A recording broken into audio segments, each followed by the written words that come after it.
Haleluya. Mula pertama saya mengucapkan salam sejahtera di dalam nama Tuhan Yesus Kristus buat seberapa kita yang hadas, seberapa kita yang sudah datang dalam rumah Tuhan. Saya mengucapkan selamat datang dan selamat beribadah dalam nama Tuhan Yesus Kristus. Semoga kedatangan kita tidak kemudian sia-sia, tetapi kedatangan kita pada malam hari ini boleh menjadi kedatangan yang sangat diberkati oleh Tuhan. Amin. Haleluya. Pada malam hari ini kita akan memeriksa firman Tuhan di dalam kitab Injil Matius pasal yang ke-24. Kita akan baca pada ayat yang ke-27 dan ayat yang ke-28 sebagai suatu bagian, satu paket bagian yang saya sedang sampaikan pada hari-hari ini. Dan ini adalah bercerita atau menerangkan tentang kedatangan Tuhan Yesus kembali untuk yang kedua kalinya, ya. Kita akan membaca dalam kitab Injil Matius pasal 24. Saya menunggu semua menemukan ayat ini dan kita akan baca dalam Alkitab masing-masing. Baca dengan saksama, dengan penuh kerendahan hati, mohonkan belas kasihan Tuhan untuk memberikan kita suatu pengertian, sebab kita sangat membutuhkan ini dalam hari-hari hidup kita ini, ya. Kitab Injil Matius pasal yang ke-24 ayat yang ke-27 dan ayat yang ke-28. Sebab sama seperti kilat memancar dari sebelah timur dan melontarkan cahayanya sampai ke barat, ya. Demikian pula lah kelak kedatangan Anak Manusia. Ayat yang ke-28, di mana ada bangkai, di situ burung nasar berkerumun. Terima kasih. Bagian ini yang saya sudah sampaikan dalam garis besar pada hari-hari yang lampau. Ini berbicara tentang bagaimana Tuhan ingin kita dikuduskan, dipulihkan dalam hal perhatian kita, ya. Perhatian kita harus mengalami penyucian, harus dipulihkan. Sebab apa? Sebab perhatian itu adalah sesuatu yang sangat penting dalam kehidupan kita. Baik itu perhatian secara jasmani, kalau kita tidak kemudian fokus, tidak konsentrasi, bisa tersesat, bisa terjatuh, bisa tidak mencapai tujuan. Terlebih secara rohani, kalau kita tidak mengalami penyucian dari perhatian kita, maka kita tidak akan mencapai tujuan akhir dari pengikutan kita, yaitu pada saat kedatangannya kembali, menyambut dia dalam kemuliaan. Oleh sebab itu kita harus mengalami penyucian, ya. Nah, kita lihat pada ayat yang ke-27, bagaimana kita memperhatikan dia sebagai mempelai pria surga yang akan datang. Ini harus menjadi fokus perhatian kita, ya. Hari-hari ini biar kita memperhatikan itu. Kita sekarang masih banyak dengan kesibukan-kesibukan kita dalam pekerjaan, dalam rumah tangga. Kita banyak kali semua itu menyita perhatian kita, sampai-sampai kita melupakan mempersiapkan diri menyambut kedatangan Tuhan. Tetapi saya mau ingatkan kembali, kita hari-hari ini sudah menjadi lebih dekat lagi dengan kedatangan Tuhan. Ayat mengatakan dalam Roma, hari sudah jauh malam, hampir siang, bahwa keselamatan itu sudah menjadi lebih dekat lagi daripada saat pertama kali kita bertobat. Oleh sebab itu di hari-hari ini kita harus bangun mempersiapkan diri untuk menyambut kedatangan kembali, ya. Kita harus hari-hari ini lebih memberikan porsi yang lebih besar, memperhatikan dia yang akan datang bagaikan kilat yang memancar di dalam kemuliaan. Kita harus hari-hari ini memperhatikan itu. Selain itu juga apa yang harus kita perhatikan? Ayat yang ke-28, ayat mengatakan, di mana ada bangkai, di situ burung nasar berkerumun. Kita juga harus memperhatikan bagaimana kehidupan kita ini. Kalau nanti dia datang bagaikan kilat yang memancar di dalam kemuliaan, dia akan datang dalam kemuliaan. Sudahkah kita ini sepadan, layak untuk menyambut kedatangannya kembali atau tidak? Kita juga harus memperhatikan ini. Sebab kalau kemudian dia datang dalam kemuliaan dan kita tidak mengalami keubahan menjadi semulia dengan dia, maka kita juga akan ketinggalan. Kita tidak mengalami apa-apa yang baik pada saat kedatangannya kembali. Oleh sebab itu di sini kita harus memperhatikan, ya. Nah, fokus saya pada malam hari ini pada ayat yang ke-28 disebutkan di mana ada bangkai. Sudah lihat dalam Alkitab masing-masing, di mana ada bangkai, di situ burung nasar berkerumun, ya. Di mana ada bangkai, di situ burung nasar berkerumun. Ayat ini dalam pengertian umumnya berbicara tentang penghukuman Tuhan atas setiap orang yang melawan Tuhan. Saya ulangi sekali lagi, ayat ini dalam pengertian umum Itu berbicara tentang penghukuman Tuhan atas setiap pribadi, setiap orang yang melawan Tuhan. Saya akan bacakan dalam kitab Wahyu pasal yang ke-19. Saya taruh tanda di ayat ini sebagai ayat referensi supaya saudara bisa kemudian ada keyakinan, ya, apa yang saya katakan adalah suatu kebenaran, ya. Dalam kitab Wahyu pasal 19, ya, kitab Wahyu pasal yang ke-19 pada ayat yang ke-17, ya. Jadi bagaimana bangkai-bangkai itu yang terhampar itu nanti menjadi makanan burung-burung nasar. Ini burung pemakan bangkai, ini burung Raja Wali, ini burung pemakan bangkai, ya. Di situ disebutkan ada begitu bagaikan pesta, ya. Burung-burung itu berpesta dengan daging, dengan bangkai-bangkai yang terhampar, ya. Pada ayat yang ke-17, perhatikan. Ayat yang ke-17 cukup panjang, tapi semoga saudara bisa bersabar untuk saya akan memperlihatkan ini pengertian umum dari apa yang kita baca itu, ya. Ayat yang ke-17, perhatikan. Lalu aku melihat seorang malaikat berdiri di dalam matahari, dan ia berseru dengan suara nyaring kepada semua burung. Pada semua burung, burung ini yang dimaksud adalah burung-burung pemakan bangkai. Ini burung Raja Wali, burung Nasar, ya. Ya, terus kan? Yang terbang di langit. Ya. Katanya, marilah ke sini. Mari ke sini. Dan berkumpullah untuk turut dalam perjamuan Allah. Mari kumpul dalam perkumpulan perjamuan Allah. Perjamuan yang besar. Perjamuan yang besar, terus kan? Supaya kamu makan daging semua raja. Dan daging semua panglima. Dan daging semua pahlawan. Dan daging semua kuda. Dan daging semua penunggangnya. Dan daging semua orang. Baik yang merdeka maupun hamba, baik yang kecil maupun yang besar. Kenapa mereka menjadi santapan? Pada ayat yang ke-19, perhatikan. Dan aku melihat binatang itu, dan raja-raja di bumi, serta tentara-tentara mereka telah berkumpul untuk melakukan peperangan melawan penunggang kuda itu dan tentaranya. Maka tertangkaplah binatang itu. Binatang itu tidak lain adalah antikris, binatang yang keluar dari dalam laut. Kitab Wahyu pasal yang ke-13, maka tertangkaplah antikris, dan bersama-sama dengan dia nabi palsu. Nabi palsu itu juga tertangkap, terus kan? Yang telah mengadakan tanda-tanda di depan matanya. Dan dengan demikian ia menyesatkan mereka yang telah menerima tanda dari binatang itu dan yang telah menyembah patungnya. Keduanya dilemparkan hidup-hidup ke dalam lautan api yang menyala-nyala oleh belerang. Dan semua orang lain dibunuh dengan pedang yang keluar dari mulut penunggang kuda itu. Dan semua burung kenyang oleh daging mereka. Terima kasih. Ayat 21 dikatakan, dan semua orang yang lain yang dibunuh dengan pedang itu, yang keluar dari mulut penunggang kuda itu, dan semua burung kenyang oleh daging itu. Ada suatu pesta besar. Daging-daging itu menjadi makanan burung-burung pemakan bangkai. Kenapa? Sebab orang-orang ini mereka mengadakan perlawanan terhadap Allah. Mereka melawan Yesus Kristus sebagai penunggang kuda putih bersama dengan seluruh pasukan yang ada di surga. Mereka mengadakan hari perlawanan. Dan ini suatu konflik yang terakhir, episode terakhir, peperangan antara yang jahat dengan yang baik, yang najis, yang jahat dengan yang kudus. Dan yang jahat, yang najis itu mengalami kekalahan. Nah, perhatikan, ini ya jadi pengertian umum dari burung-burung nasar itu berkerumun di mana ada bangkai, berbicara tentang penghukuman Tuhan buat orang-orang yang melawan pribadi Tuhan, yang melawan Tuhan. Tetapi dalam pengertian yang lebih khusus, perhatikan, lebih spesifik, pengertian ini adalah berbicara tentang bagaimana keadaan kita di saat kedatangan Tuhan. Sudahkah kita memiliki keadaan seperti demikian? Kenapa saya mengatakan ini keadaan kita? Sebab yang dimaksudkan dengan bangkai di sini bukan bangkai biasa, tetapi bangkai yang dimaksudkan itulah berbicara tentang Yesus yang mati karena pemberontakan. Dia yang tidak berdosa, dia dihisapkan seperti orang yang memberontak. Kenapa? Sebab semua pemberontakan kita ditanggungkan kepada dia.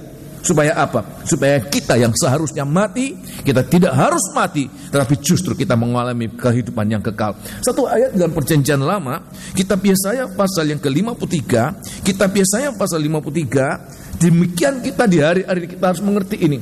Yesus itu bagaikan pribadi yang layak dihukum mati karena pemberontakan tapi bukan karena pemberontakannya, tapi karena pemberontakan kita, ya. Pada ayat yang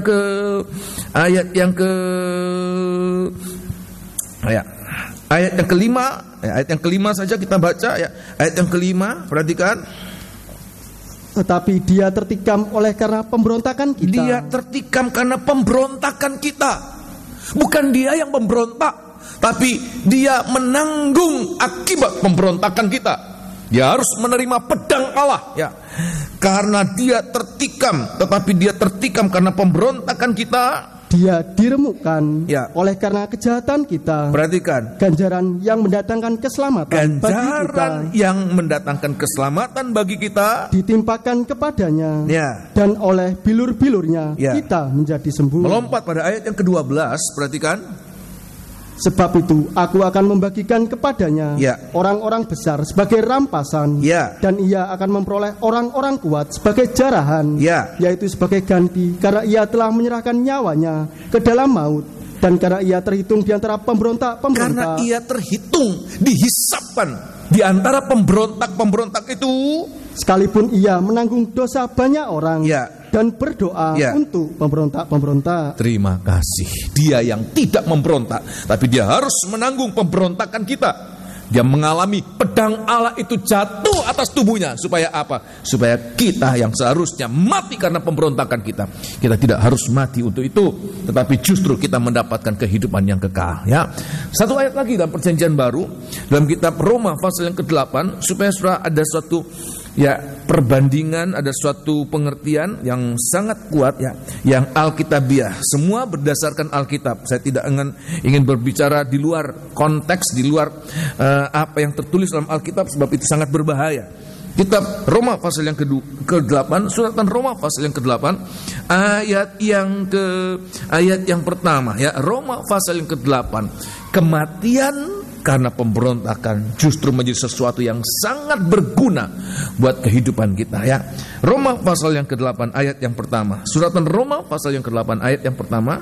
Demikianlah sekarang tidak ada penghukuman bagi mereka yang ada di dalam Kristus Yesus, ya. Roh yang memberi hidup telah memerdekakan kamu dalam Kristus, ya, dari hukum dosa dan hukum maut. Sebab apa? Ayat yang ketiga, perhatikan. Sebab apa yang tidak mungkin dilakukan hukum Taurat, ya, karena tak berdaya oleh daging, ya, telah dilakukan Allah dengan jalan mengutus anaknya sendiri dalam, ya, daging, ya, yang serupa dengan daging. Supaya apa? Yang dikuasai dosa karena dosa, ya, ia telah menjatuhkan hukuman atas dosa di, ya, dalam daging. Terima kasih. Ada satu ketentuan Allah, bahwa setiap pemberontakan terhadap hukum Allah, setiap pemberontakan terhadap kebenaran Allah, kekudusan Allah, itu akan mendatangkan pedang penghukuman Allah. Mereka akan mati oleh pedang dan dagingnya menjadi makanan burung-burung.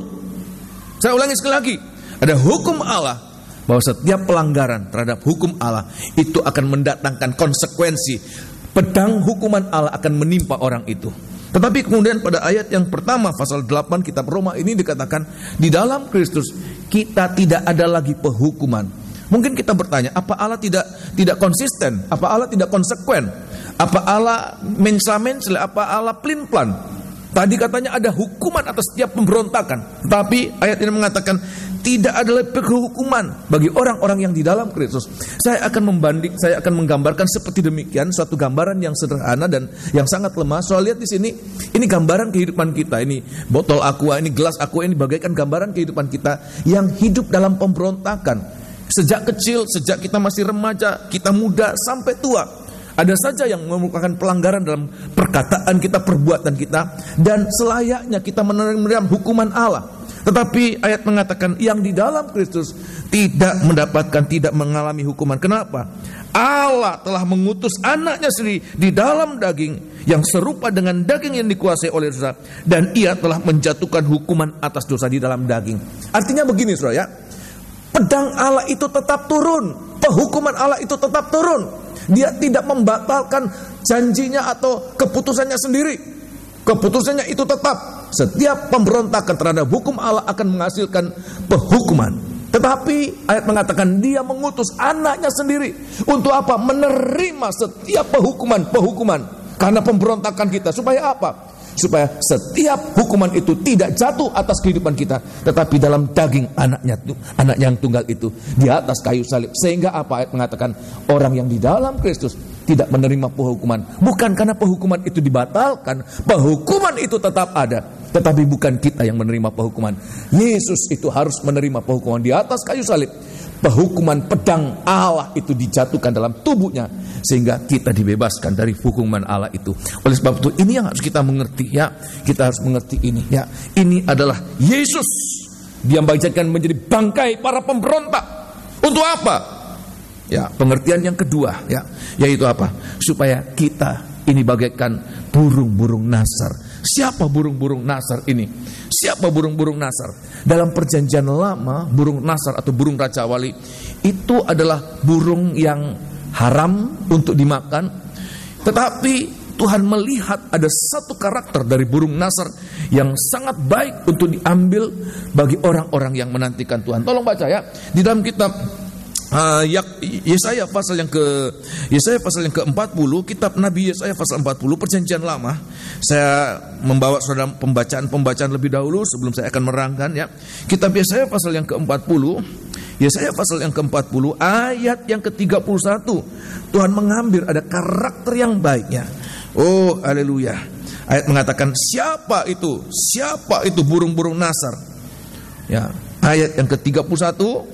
Tetapi orang-orang yang menanti-nantikan Tuhan, orang-orang yang menanti-nantikan Tuhan itu mendapat kekuatan baru. Perhatikan. Mereka seumpama Raja Wali yang naik terbang dengan kekuatan sayapnya. Ya. Mereka berlari dan tidak menjadi lesu. Ya. Mereka berjalan dan tidak menjadi lelah. Nah, ayat ini mengatakan burung Raja Wali itu tidak lain adalah anak-anak Tuhan. Perhatikan, anak-anak Tuhan. Anak-anak Tuhan yang bagaimana? Bukan hanya sekedar jadi orang Kristen, bukan hanya sekedar jadi hamba Tuhan, bukan hanya sekedar jadi pendeta, jadi gembala. Tapi anak-anak Tuhan yang bagaimana? Ayat mengatakan, setiap anak-anak Tuhan yang punya kerinduan.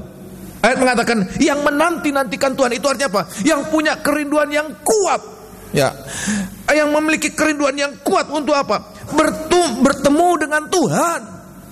Setiap anak-anak Tuhan yang punya kerinduan yang kuat bertemu dengan Tuhan, dia adalah bagaikan burung-burung Raja Wali, burung-burung Nasar. Dan inilah yang harus kita mengerti. Ya, kalau saya gambarkan tadi, siapa bangkai itu? Itulah Yesus yang mati sebagai korban tumbal untuk segala pemberontakan kita. Sehingga burung Nasar itu, setiap kali burung Nasar melihat bangkai, ya, bagi burung Nasar bangkai itulah kesukaannya. Bagi burung Nasar bangkai itu adalah kehidupannya. Bagi burung Nasar bangkai itu adalah segala-galanya bagi dia. Sebab burung Nasar atau burung Raja Wali nggak makan biji-bijian, nggak makan rumput-rumputan, nggak makan buah-buahan seperti burung nuri, burung kakatua, saudara. Tapi burung Nasar hanya makan satu, yaitu apa? Bangkai. Itulah gambaran Yesus Kristus di dalam kematiannya, di dalam pengorbanannya. Ada suatu kerinduan untuk bersekutu dengan Yesus, ya. Demikian juga kita di hari-hari ini. Setiap kedatangan kita, dalam setiap ibadah, apa yang memotivasi kedatangan kita? Apakah kita sekedar datang karena suatu rutinitas, karena suatu kewajiban, karena satu tuntutan tugas sebagai hamba Tuhan? Tentu ada tuntutan tugas, ya. Orang dunia katakan tuntutan profesi, ya. Sebagai seorang hamba Tuhan dia harus berkhotbah setiap minggu, setiap ada kebaktian. Tapi kalau kita kemudian hanya sebagai suatu tuntutan profesi, tuntutan tugas, tuntutan kewajiban, maka itu tidak akan membuat kita akan mencapai pada hari kedatangannya, kita akan mengalami kemuliaan. Tetapi itu kita akan mengalami kemuliaan kalau dalam setiap kedatangan kita, setiap pelayanan kita lakukan itu. Sebab apa? Ada satu kerinduan, seperti burung Nasar itu ingin mendapatkan bangkai. Setiap burung Nasar itu keluar, setiap burung Nasar itu terbang, tujuannya satu. Bukan cuma senang-senang terbang, saya ingin lihat mana ini mana, saya ingin lihat di mana, di Moab, di mana, tidak. Tapi tujuan setiap kali dia terbang adalah untuk mencari di mana ada bangkai. Di mana ada bangkai, di situ dia. Suatu kerinduan yang kuat, suatu keinginan yang kuat, suatu kehendak yang kuat untuk bersekutu dengan bangkai itu. Siapa bangkai itu, saudara? Yesus yang mati di atas kayu salib. Sudah bisa mengerti demikian, amin? Oleh sebab itu di sini saya ingin memberikan kita pengertian, ya. Di sini kita harus mengerti ini, ya. Nah, saya akan memperlihatkan, ya, di dalam kitab 1 Korintus, apa prakteknya? Apa praktek kita mengalami ini?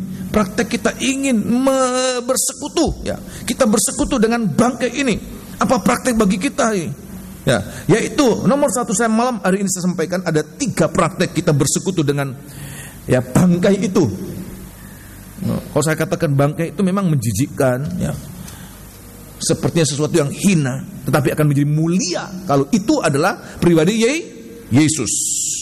Sebagai seperti ada ayat mengatakan, terkutuk orang yang tergantung di atas kayu salib. Tetapi kalau Yesus yang tergantung di atas kayu salib, kutuk dirubah menjadi apa, saudara? Menjadi apa? Berkat. Bangkai itu sesuatu yang jijik, ya, najis. Orang Israel kalau pegang bangkai, sentuh bangkai, kesenggol bangkai, mereka najis 7 hari. Tetapi kalau bangkai itu Yesus yang dikorbankan demi kita, supaya burung-burung Nasar itu, seandainya tidak ada bangkai, saudara, burung-burung Nasar itu mati, punah. Sebab dia tidak bisa dipaksa makan biji-bijian, ya, makan buah-buahan. Dia hanya makan bangkai. Sehingga bangkai itu menjadi segala-galanya bagi burung Nasar. Oleh sebab itu di hari-hari ini dia rela menjadi bangkai supaya burung-burung Nasar, itulah kehidupan kita, boleh hidup, boleh dikuatkan, boleh mengalami sukacita pada saat dia datang kembali, ya. Nah, saya akan perlihatkan apa praktek kita bersekutu, ya. Burung Nasar bersekutu di antara bangkai itu. Apa praktek bagi kita?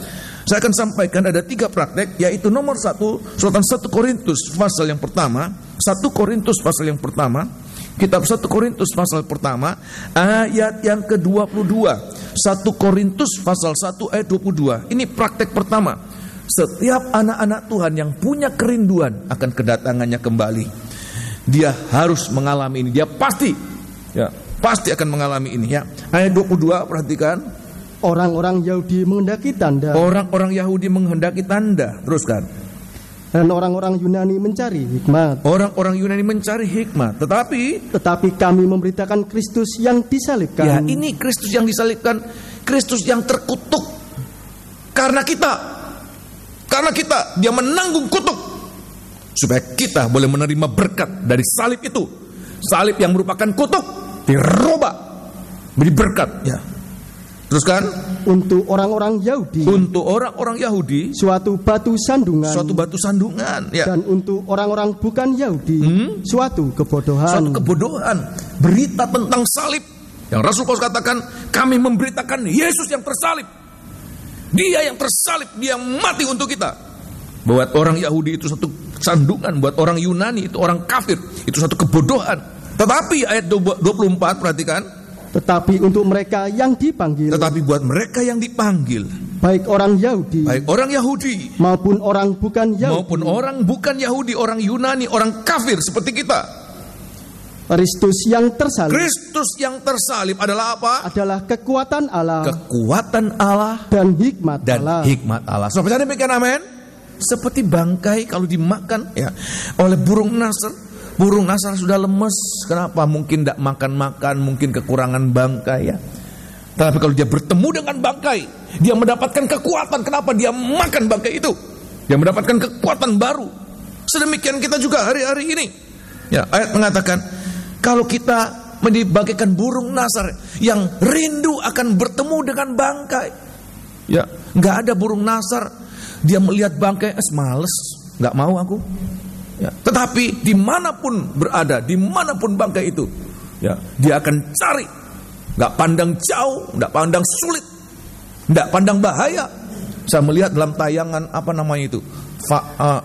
binatang-binatang itu, ya, burung-burung pemakan bangkai itu biasanya makan bangkai dari sisa-sisa yang diterkam oleh binatang-binatang yang lebih besar lagi, singa, ya. Ada sisa-sisa daging dalam tulang-tulang itu dibiarkan, dia yang makan.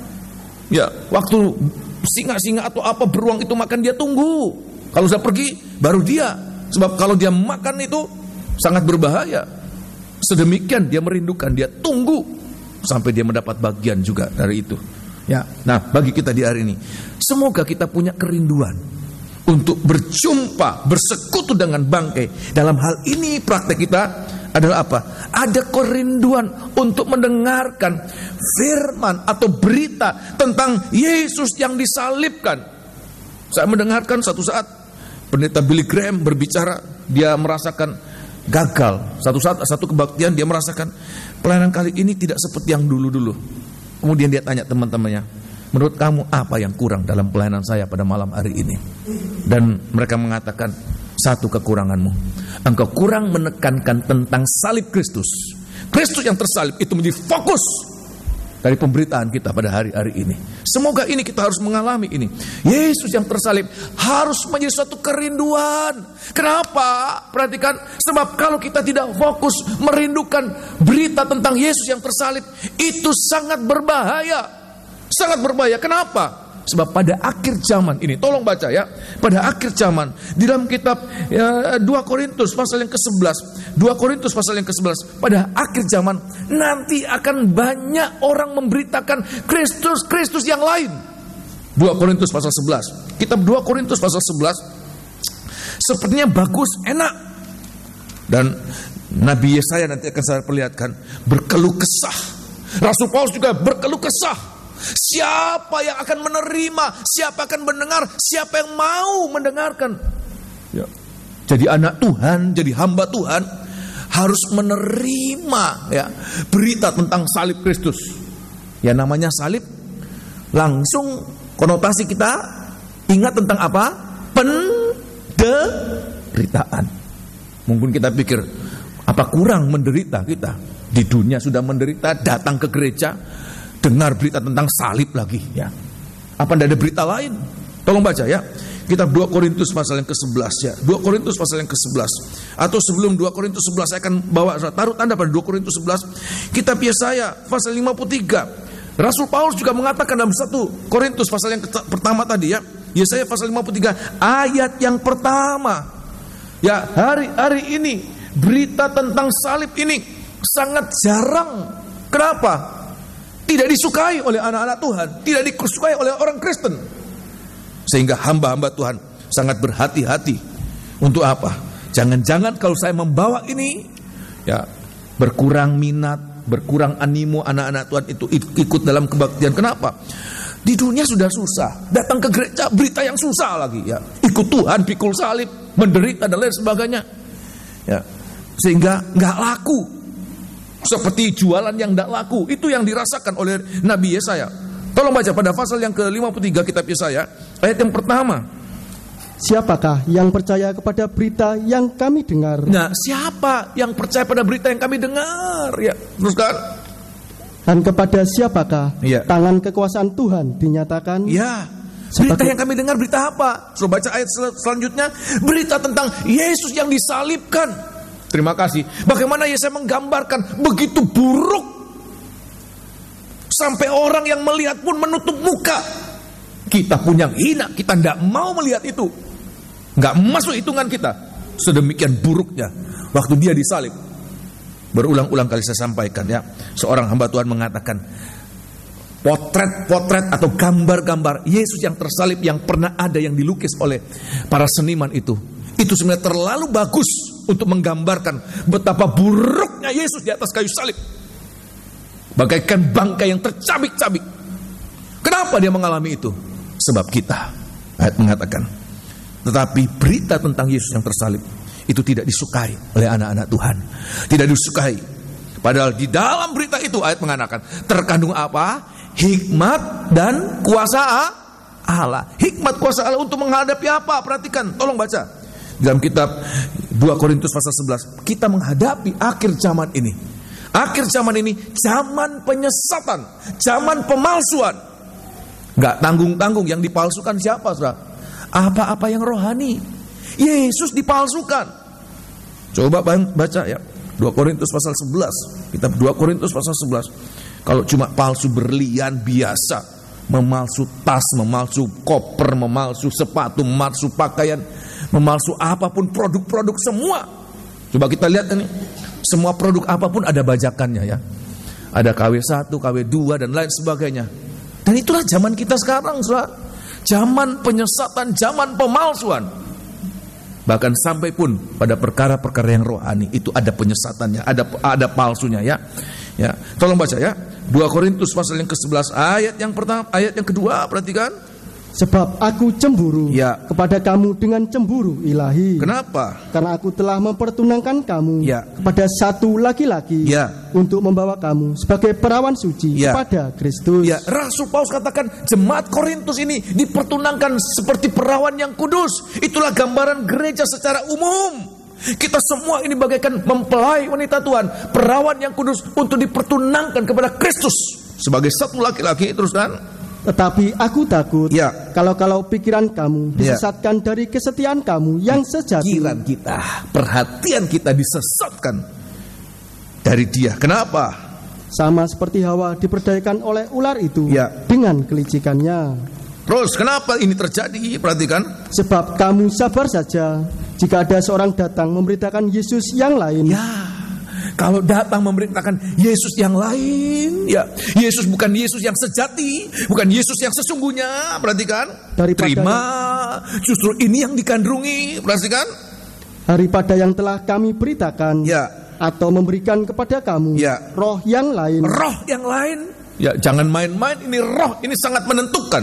Terus kan? Daripada yang telah kamu terima. Kamu sudah terima roh yang sesungguhnya. Sekarang ada orang bawa roh yang lain, terima juga. Terus kan? Atau Injil yang lain daripada yang telah kamu terima. Tidak tanggung-tanggung. Jemaat ini menerima 3 yang palsu.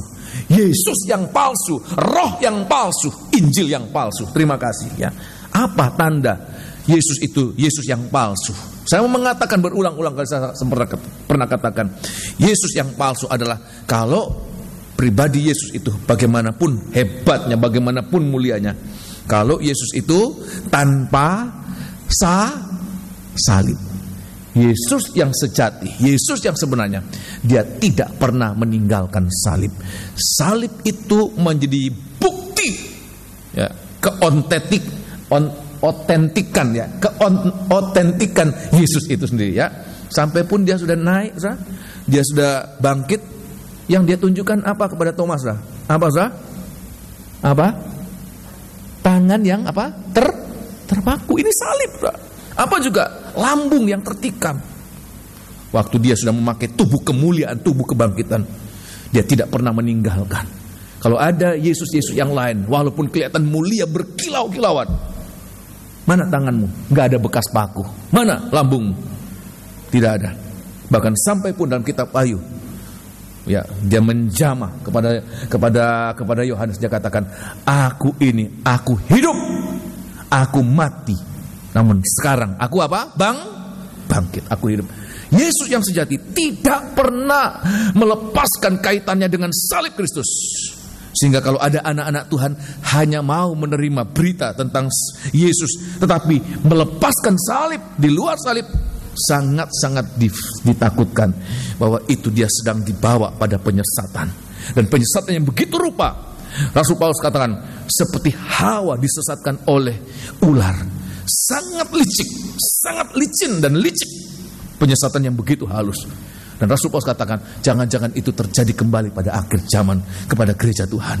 Oleh sebab itu di hari-hari ini, di sini kita harus berhati-hati. Kita harus mohon Tuhan, di mana hikmat kita bisa menentukan, supaya jangan kita kemudian sembarang kemudian menghakimi.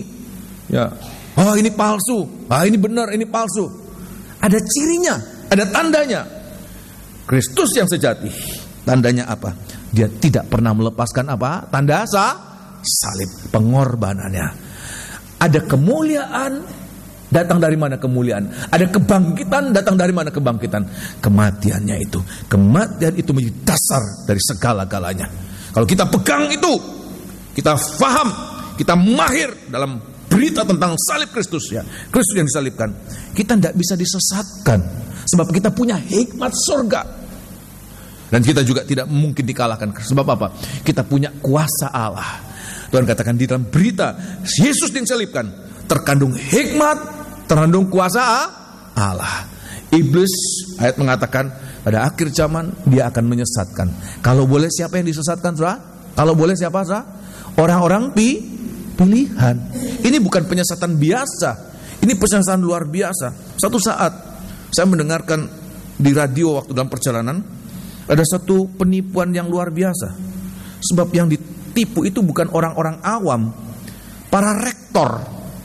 Rektor itu orang-orang punya otak, punya pikiran. Itu bisa ketipu. Bagaimana itu? Apa enggak penipuan tingkat tinggi ini ya?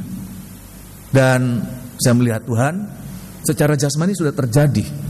Rektor-rektor Kopertis berapa ini Jawa Timur ini ya? Ini memang rektor-rektor universitas swasta ya, bukan universitas negeri ya.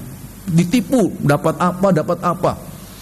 Dan saya membayangkan ini penipuan tingkat tinggi sudah terjadi secara jasmani, dan itu juga akan terjadi secara rohani. Anak-anak Tuhan, hamba-hamba Tuhan. Kenapa? Sebab mengikuti keinginannya. Ayat mengatakan memang pada akhir zaman orang lebih suka apa-apa yang enak daripada apa-apa yang sehat. Rasul Paulus katakan akan jadi pada akhir zaman orang lebih memalingkan telinganya untuk perkara-perkara yang mengenakkan telinga. Kalau berita tentang salib itu tidak enak untuk telinga, saudara. Menderita, pikul salib itu tidak enak untuk telinga, nggak enak untuk didengarkan. Tapi kalau berkat, kemuliaan, kebangkitan, semua itu suka. Siapa tidak suka, saudara? Ya. Tetapi Tuhan katakan yang sangat gampang untuk ditipu. Tapi kalau kita mendasar, kerohanian kita mendasar pada dasar yang kuat. Apa dasar kita? Salib Kristus itu menjadi dasar, menjadi pijakan, menjadi landasan kita. Kita tidak tergoyahkan walaupun kegoncangan akan terjadi. Tolong baca satu ayat ya. Ibrani pasal 12, kitab Ibrani. Ayat mengatakan kegoncangan terbesar akhir zaman akan terjadi. Bukan kegoncangan masalah ekonomi, bukan kegoncangan masalah keamanan, bukan kegoncangan masalah apa-apa yang sifatnya jasmani, bukan. Perhatikan ini, bukan itu yang menggoncangkan. Ya. Tapi apa yang menggoncangkan? Masalah rohani itu. Kalau itu tergoncang, itu akan menggoncangkan semuanya. Oh, perhatikan, kalau perkara-perkara rohani itu tergoncang, maka semua ikut tergoncang ya. Tolong baca ya, Roma pasal yang ke-12 ayat yang ke-27. Perhatikan, tapi kalau kita menerima kerajaan yang tidak tergoncangkan, apa itu? Ibrani pasal 12 ayat yang ke-27. Kitab Ibrani pasal 12 ayat yang ke-7. Maka kita tidak tergoncangkan. Kegoncangan itu mesti terjadi, saudara. Kalau pemalsuan untuk perkara-perkara produk-produk jasmani, ya itu biasa dan orang memaklumi. Ini zamannya sekarang. Tapi nanti orang akan kaget dan goncang.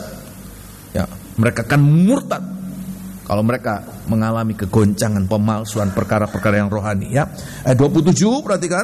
Ungkapan satu kali lagi menunjuk kepada perubahan pada apa yang dapat digoncangkan, karena ia dijadikan supaya tinggal tetap ya. Apa yang tidak tergoncangkan. Sebentar, saya belum membaca ayat yang ke-26 ya. Sekali lagi ayat 26 lebih dulu ya.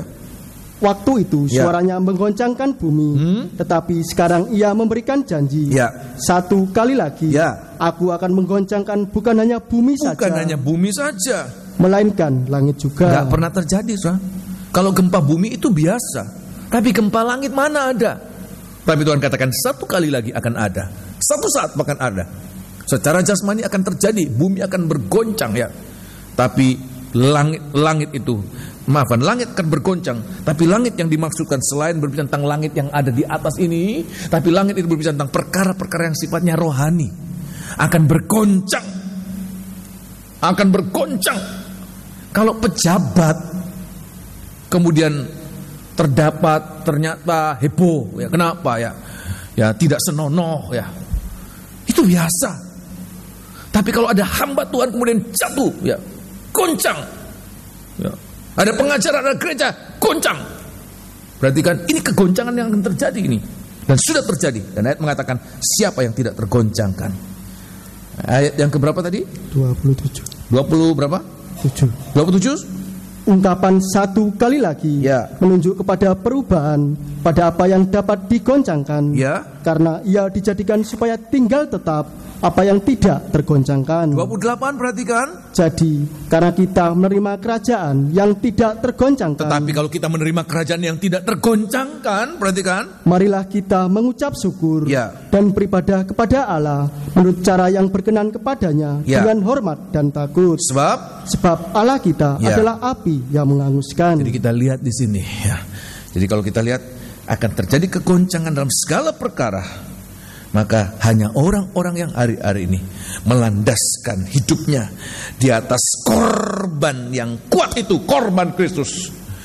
Dia yang rela dihisapkan seperti bagian dari pemberontak-pemberontak, walaupun dia tidak memberontak. Dia tertikam karena pemberontakan kita. Maka korban Kristus itu yang kita dengar beritanya, itu akan menjadi kuat, landasan yang kuat, sehingga walaupun kita sedang melihat terjadi kegoncangan di sana sini, kita tidak tergoncangkan, sebab kita sudah menerima kerajaan yang tidak tergoncangkan. Kita tidak akan tersesat, tidak disesatkan, tapi kita tetap memandang Dia yang adalah mempelai pria surga kita. Ya, jadi nomor satu, kita harus ada kerinduan terhadap apa? Mendengarkan berita tentang salib. Ini bagaikan bangkai. Hanya burung-burung Nasar yang merindu berkerumun di tengah-tengah bangkai itu. Hanya burung Nasar itu yang akan mengalami kemuliaan saat Tuhan datang. Apa praktek pertama? Rindu dengar berita tentang salib. Ya, kalau berita tentang salib, nanti dulu. Ya. Ini pernah terjadi zaman rasul-rasul. Ya. Nanti dulu. Nanti kalau ada berita baik. Sebab apa? Menakutkan. Harus pikul salib lah. Harus menderita. Menakutkan. Ya, nanti dulu kalau ada berita baik. Bagi kita di hari-hari, setiap saat kita mendapatkan kesempatan mendengarkan berita tentang salib adalah waktu baik buat kita. Amin. Sebab kita diteguhkan, kita tidak akan tergoncangkan. Nah, ini yang pertama, ada kerinduan. Coba kita renungkan hari-hari ini, sudahkah kita ada kerinduan untuk itu? Kalau kita belum ada, kita sangat riskan, akan sangat tergoncangkan, akan bisa disesatkan. Oleh sebab itu hari-hari ini, biar kita periksa, masing-masing kita merenungkan ya. Kita periksa diri kita sendiri. Saya sebagai hamba Tuhan, kita sebagai anak-anak Tuhan, adakah kita ada kerinduan untuk mendengarkan berita tentang salib? Yang kedua, bukan hanya berita tentang salib yang menjadi kerinduan kita, tetapi rindu untuk menyatu dalam pengalaman nyata, pengalaman real tentang kematiannya ya. Seperti bangkai itu yang dimakan oleh burung-burung Nasar, itu bukan hanya sekedar angan-angan, tetapi suatu pengalaman nyata. Dia makan sungguh. Dia kalau hanya mimpi makan bangkai, dia tidak kenyang. Tapi dia harus sampai makan. Ada pengalaman nyata, pengalaman real. Tolong baca ada dalam kitab Filipi pasal yang ketiga, suratan Filipi pasal yang ketiga, suratan Filipi pasal 3 ayat yang ke-10. Ada kerinduan. Ini harus menjadi perhatian kita, koreksi kita. Sudahkah kita punya kerinduan yang sama dengan apa yang dikerinduan dari Tuhan untuk kita? Ayat yang ke-10 perhatikan, atau ayat yang ke-9 lebih dahulu. Dan berada dalam Dia bukan dengan kebenaranku sendiri, karena mentaati hukum Taurat. Sebentar, atau ayat yang ke-8 lebih dulu ya. Kayak saya akan tekankan pada ayat yang ke-10 dan 11 ya. Ayat yang ke-8 perhatikan. Malahan segala sesuatu kuanggap rugi karena pengenalan akan Kristus Yesus Tuhanku lebih mulia daripada semuanya. Perhatikan. Oleh karena Dialah aku telah melepaskan semuanya itu dan menganggapnya sampah supaya aku memperoleh Kristus. Saya bisa baca ayat sebelumnya menunjukkan kebanggaan, pencapaian yang dialami oleh Rasul Paulus. Yang dulu menjadi kebanggaannya, saya bangga mengalami ini, saya bangga sudah mencapai ini. Tetapi sekarang dibandingkan dengan apa yang aku alami sekarang, itu menjadi suatu kerugian, itu sampah. Sama sekali tidak ada kebanggaan, sama sekali tidak ada kemegahan di dalamnya. Ya, teruskan.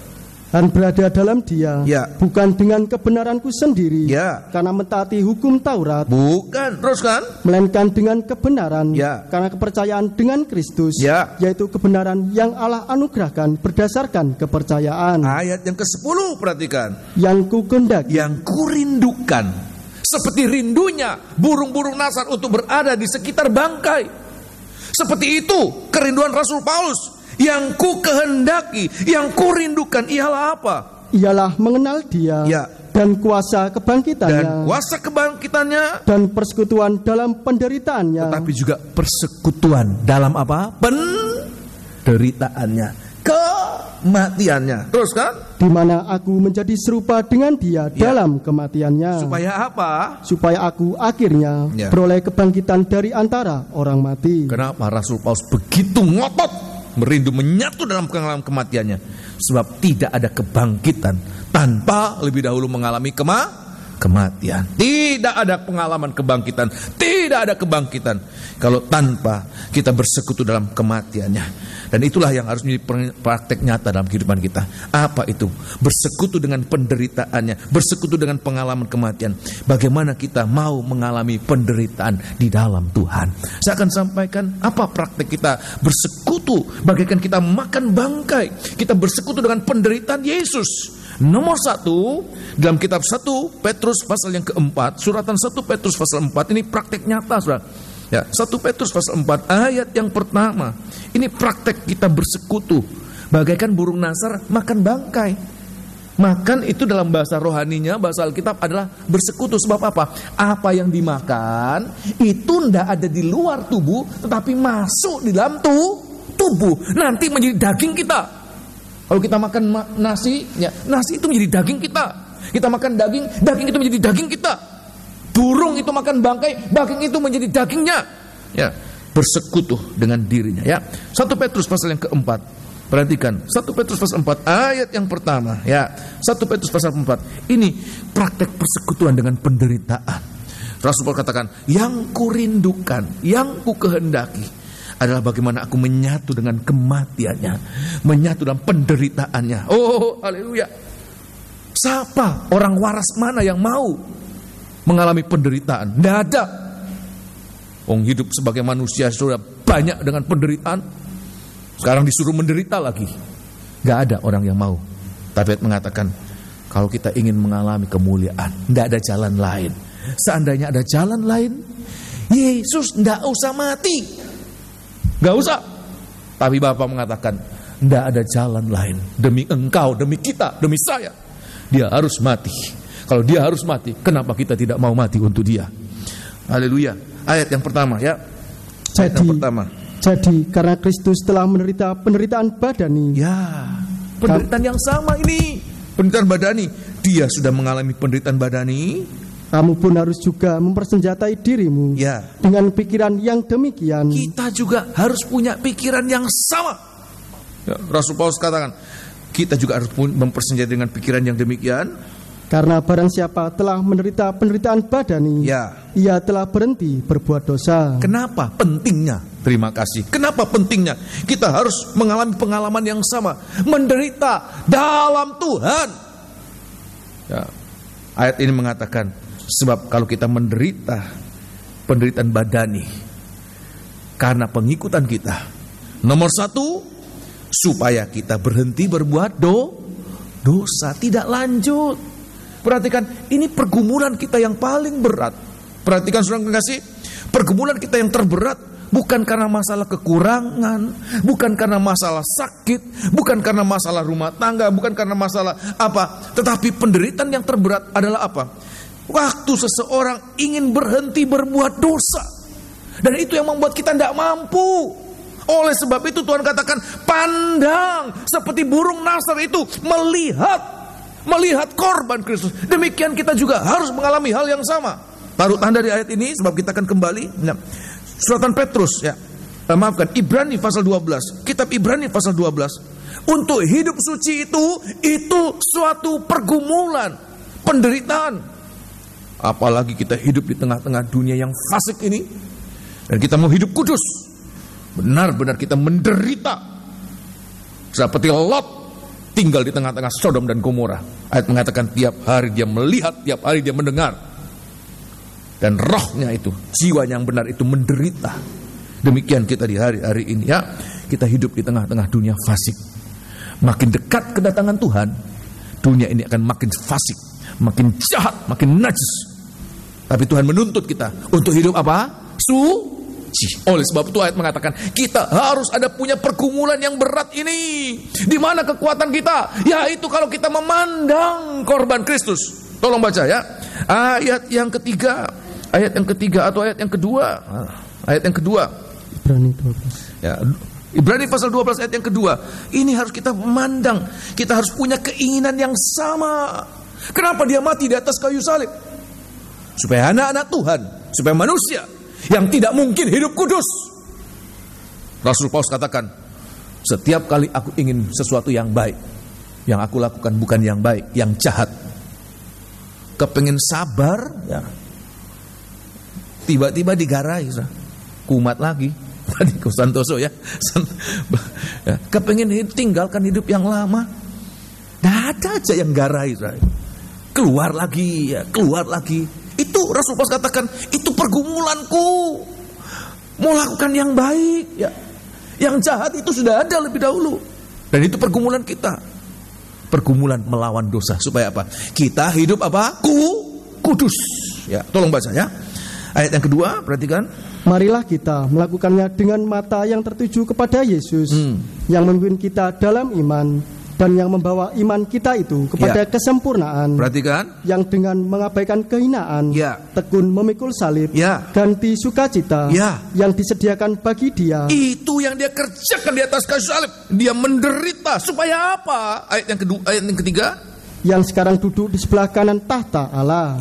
Ingatlah selalu akan dia yang tekun menanggung bantahan yang sehebat itu terhadap dirinya dari pihak orang-orang berdosa, supaya jangan kamu menjadi lemah dan putus asa. Terutama pergumulan apa, bukannya lemah pada saat kita mengalami sakit, tetapi yang paling lemah saat kita menghadapi, saya ingin hidup kudus, tapi rasanya tidak bisa, Tuhan, tidak mampu, Tuhan, saya hidup kudus tidak mampu. Tarikan dorongan untuk berbuat dosa itu sangat kuat.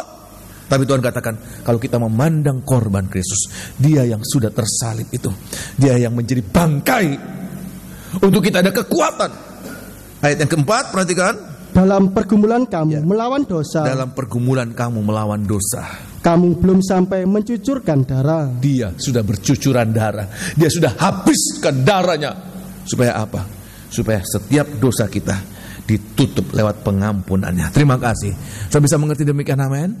Sehingga itu yang memungkinkan kita bisa hidup kudus. Itu yang memungkinkan kita hidup benar. Itu yang memungkinkan kita menang dalam pergumulan kita melawan dosa.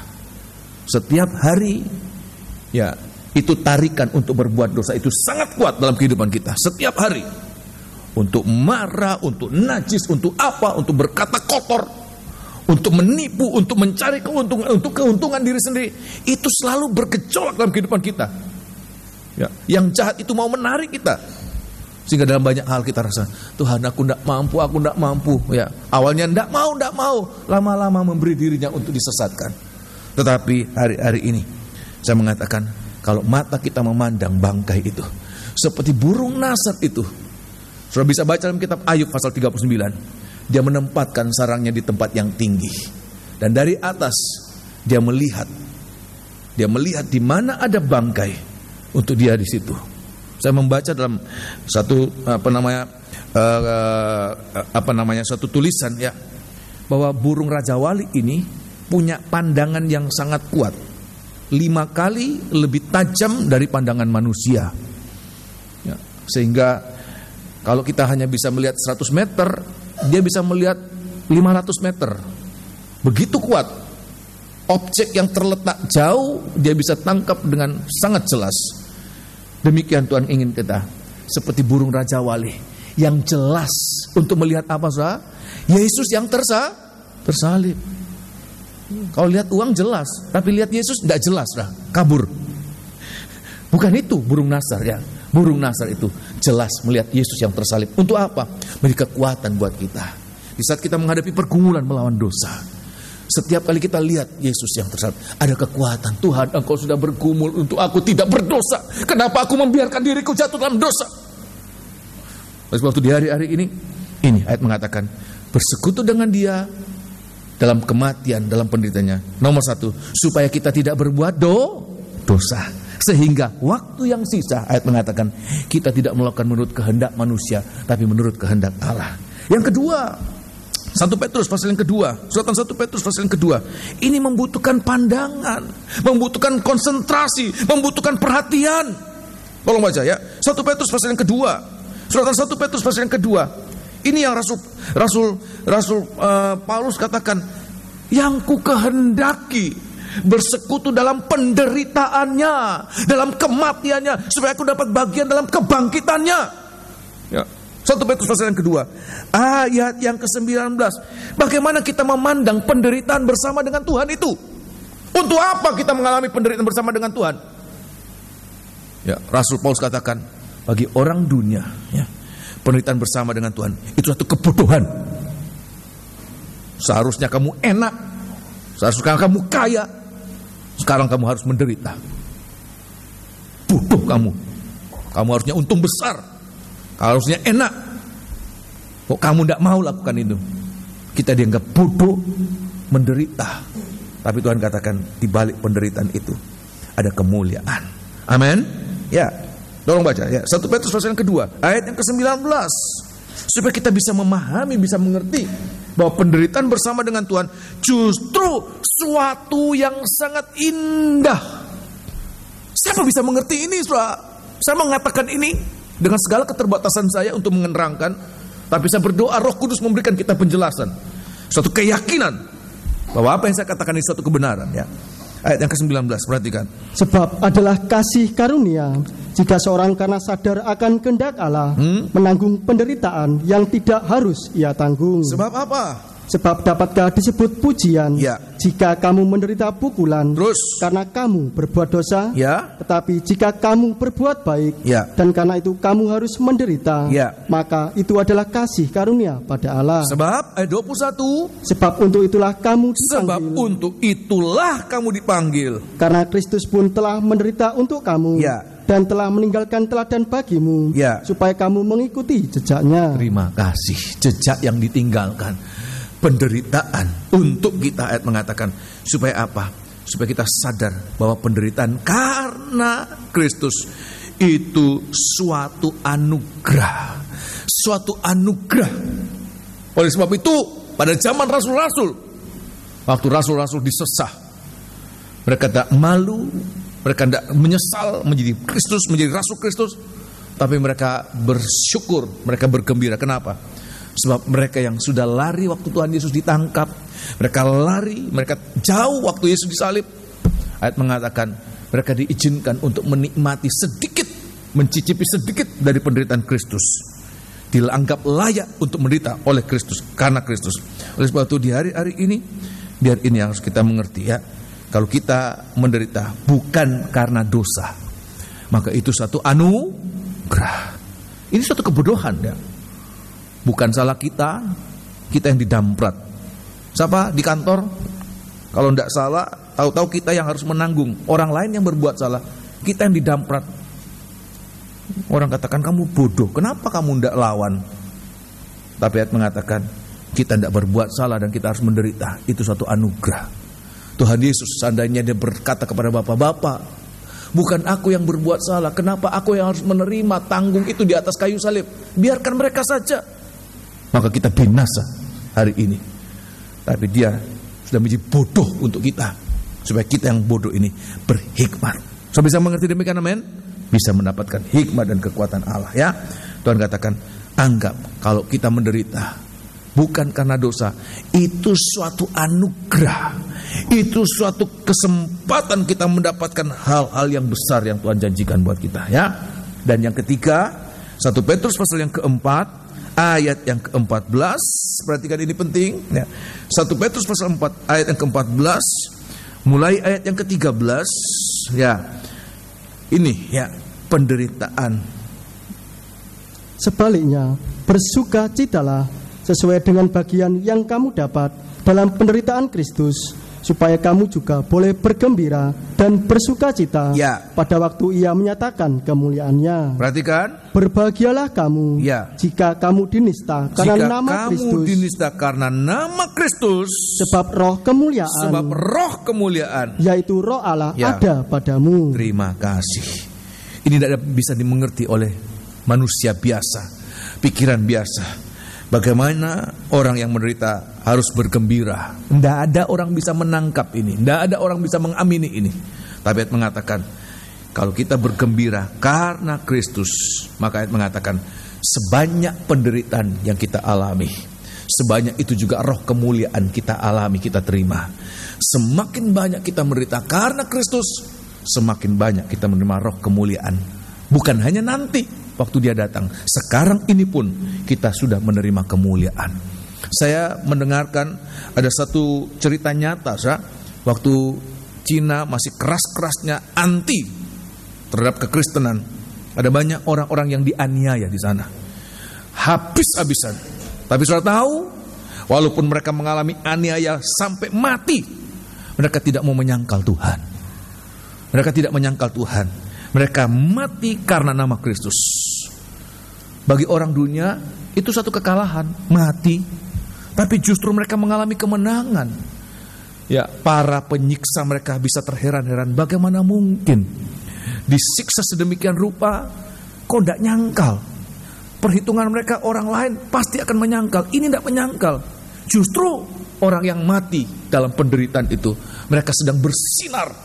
Mereka sedang memancarkan kemuliaan Kristus. Ada kekuatan yang berlimpah-limpah yang tidak dialami oleh manusia biasa. Sekarang pun mereka sudah dipermuliakan. Apalagi nanti waktu Tuhan datang, mereka akan dibangkitkan dalam kemuliaan. Amin, kasih. Oleh sebab itu di hari-hari ini harus menjadi pengertian kita. Kita harus ada kerinduan. Tuhan, Engkau sudah menderita untuk aku. Aku pun harus menderita bersama dengan Engkau. Baik itu supaya aku berhenti berbuat dosa, kita bergumul supaya kita hidup dalam kekudusan. Bagaimana supaya kita mengerti bahwa penderitaan itu suatu anugerah. Bagaimana kita mengalami bahwa penderitaan itu justru merupakan kemuliaan yang kita alami sekarang maupun pada saat dia datang kembali. Ya, jadi demikian kita harus mengalami ini. Rasul Paulus katakan, aku ada suatu kerinduan yang kuat, seperti burung nasar bersekutu dengan korban itu. Ya. Dan yang ketiga, saya mau cepat saja, apa pengertian praktek nyata bagi kita di hari-hari ini? Ya, yaitu bagaimana kita makan dan minum tubuh dan darah Tuhan. Perjamuan suci itu, perhatikan ini penting. Perjamuan suci itu bagaikan bangkai yang dipecah-pecahkan itu, ya. Bagaikan tubuh yang dihancurkan supaya kita boleh makan itu. Ya. Darah itu yang tercurah itu. Ya, Tuhan katakan, siapa yang makan dagingku, dia makan makanan yang sungguh-sungguh. Siapa yang minum darahku, dia minum minuman yang sungguh. Supaya apa? Kita mendapatkan kehidupan yang kekal. Injil Yohanes pasal yang ke-6. Kitab Injil Yohanes pasal yang ke-6. Jadi bagaimana kita makan dan minum tubuh dan darah Tuhan, perjamuan kudus. Kita tiap minggu kita makan perjamuan suci. Tetapi biar kita merenungkan, kita koreksi. Sejauh mana kerinduan kita? Apakah kita masih seperti burung-burung nasar itu yang begitu merindukan bangkai itu? Burung nasar tidak pernah merasakan cukup untuk bangkai. Tapi di mana kapan saja dia akan ambil itu, dia akan makan itu dengan suatu kerinduan. Kenapa? Sebab burung nasar tidak hanya makan untuk dirinya sendiri. Bangkai yang dia makan itu dia bawa juga buat anak-anaknya. Saudara bisa baca dalam kitab Wahyu. Anak-anak Joko makan bangkai yang dia makan di situ, dia bawa untuk memberi makan anak-anaknya. Darah yang dia minum untuk menjadi minuman dari anak-anaknya. Ya, tolong baca ya. Injil Yohanes pasal yang ke-6. Injil Yohanes pasal yang ke-6 ayat yang ke-51. Nah, semoga kita boleh mengalami ini. Ini koreksi kita. Bagaimana saat kita mendengarkan berita tentang Yesus yang tersalib? Bagaimana waktu kita harus mengalami penderitaan? Bukan karena salah, tetapi penderitaan karena Kristus. Apa kita mau lari saja? 12 murid, 11 murid ya, yang tersisa minus Yudas, semuanya lari waktu Yesus harus menderita. Petrus, Yakobus, Yohanes lari semuanya. Tapi bagi kita di hari ini, apakah kita mau lari waktu harus mengalami penderitaan bersama dengan Tuhan? Ya. Kitab Yohanes, Injil Yohanes pasal yang ke-6 ayat yang ke-51. Injil Yohanes pasal 6 ayat 51.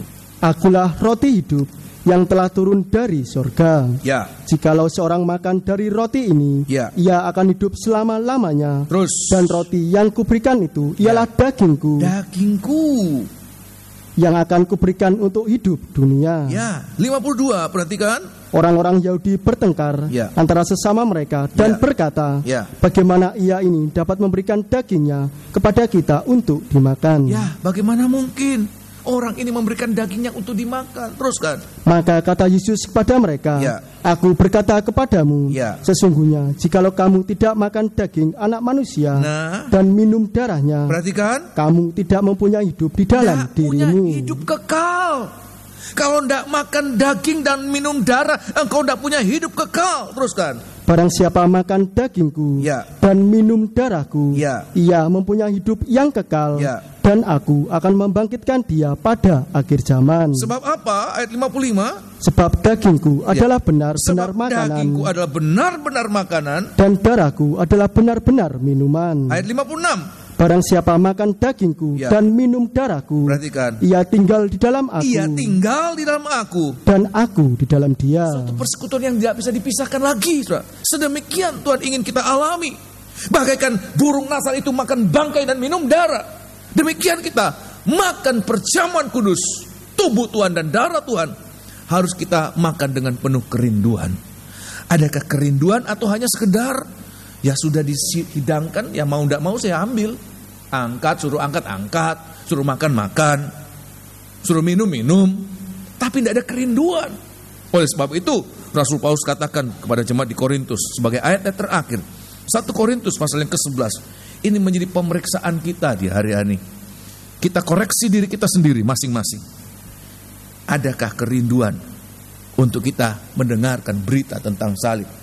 Adakah kerinduan untuk kita mengalami penderitaan bersama dengan Tuhan? Yang ketiga, adakah kerinduan? Masih adakah kerinduan menikmati tubuh dan darah Tuhan sebagai makanan dan minuman yang sungguh-sungguh?